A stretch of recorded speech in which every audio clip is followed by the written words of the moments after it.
মামুনি বুঝি চুপি চুপি তোমাকে তার পরের আশ্রয়টার ঠিকানা দিয়ে গেছে। আমিও নীরব ভাষায় তোমাকে সান্ত্বনা দিতাম।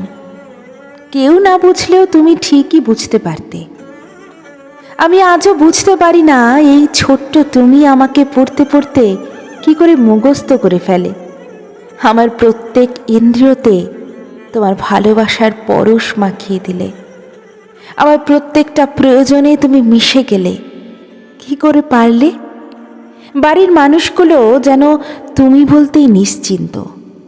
চোখের সামনে তুমি নামের কিশোরীটা নারীতে রূপ নিল, তা যেন কয়েকটা মুহূর্তের ব্যবধানে। যে মেয়েটা একটা পুতুল ভেঙে গেলে পা ছড়িয়ে কাঁদত, সে আজ দেখতে দেখতে 3 পুত্রের জননী। সব কিছু ভালোই যাচ্ছিল, কিন্তু কি যে এক কালা জ্বর আসলো, তোমাকে একেবারে